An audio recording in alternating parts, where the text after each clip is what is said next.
Hello everyone, it's Jamal Thomas. Welcome to the Progressive Soapbox. So I've made mention to something that I've been fascinated by, and I've been looking, Jesus Christ, don't go with penis. I've been looking for, not looking for, but I've been fascinated by the developments on this.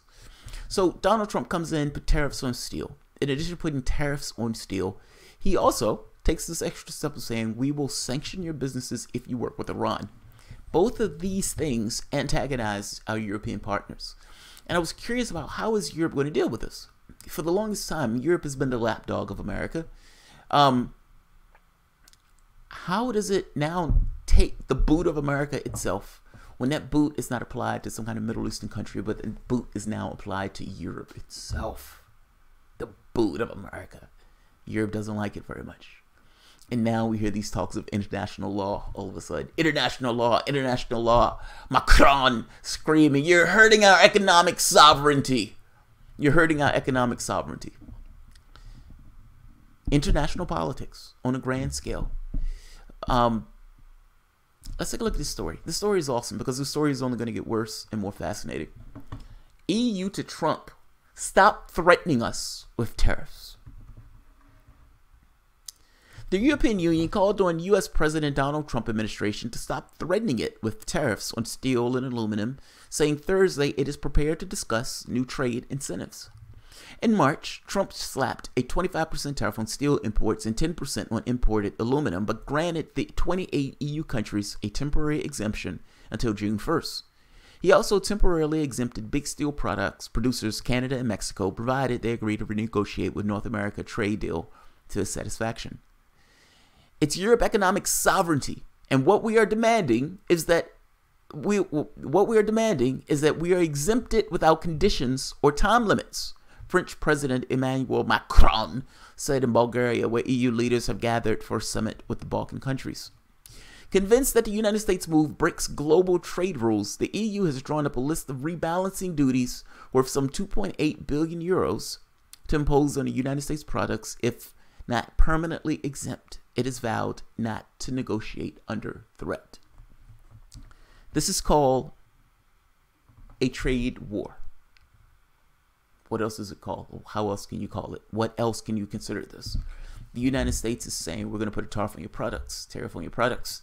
And Europe has gotten together and said, all right. We found $3.4 billion that we can also hit you with if you're going to go through with hitting us.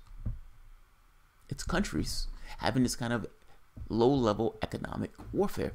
Let's keep going because this gets even more interesting. Saying we're not gonna negotiate under threat, which gets across this idea of how they're seeing what is taking place.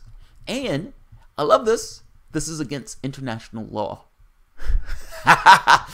Nobody gave a shit about international law when you guys were bombing and shit out of other countries. Oh, but now you care about international law because it affects your countries.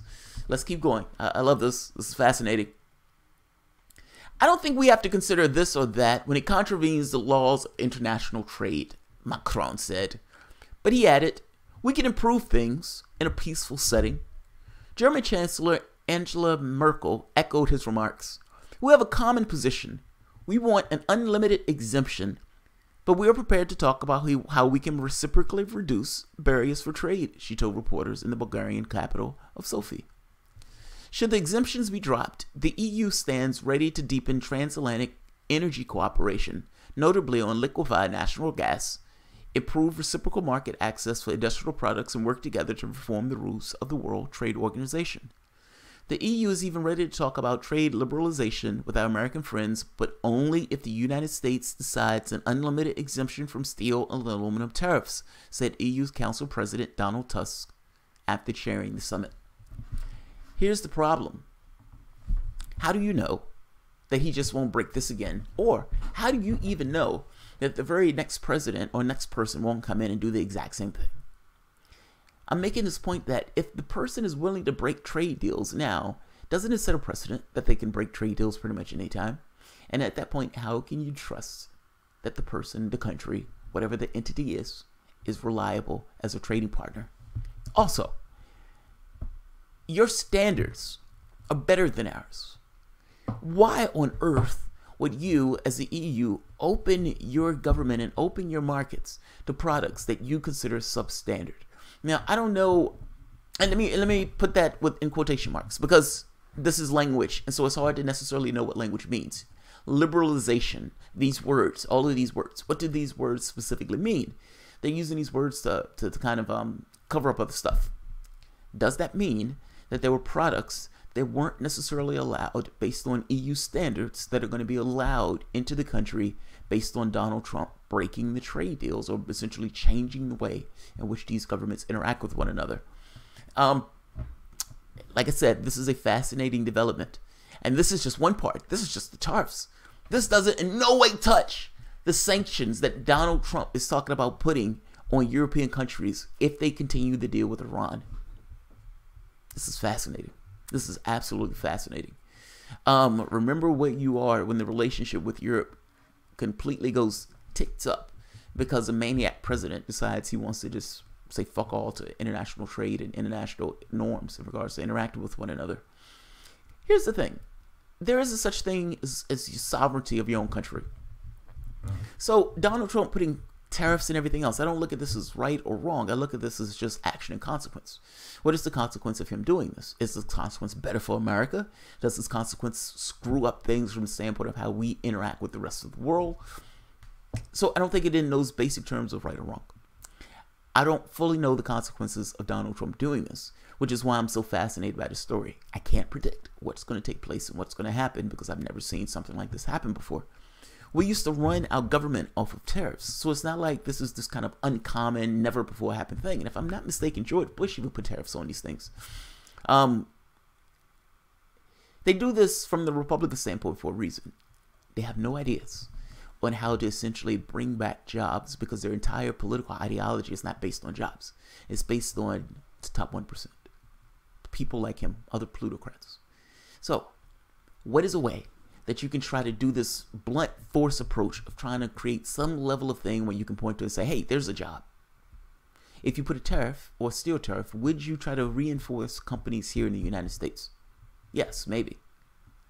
Will that raise prices everywhere else? Yes, it will. And will Europe look at that as being an attack on them, seeing as you're adversely affecting their companies? Yes, they would. Should the President of the United States care? Depends. That's what I mean. I don't necessarily know the outcome of this. I'm doing this story because I'm more fascinated by the dynamic that's taken place where the United States has positioned itself against its closest allies in Europe. It's fascinating. So I'll end this here. I don't want this one to go long. I don't know the outcome of this. There's something problematic with the randomness. I put it that way.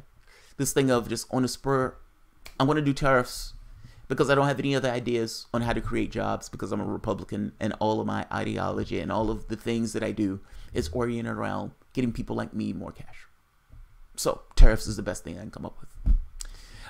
We'll see. I'm fascinated by this story. And this story, again, is also on the heels of potential sanctions that are coming up against Russia. I mean, against European companies. I'm going to put this at the bottom for you guys to read for yourself.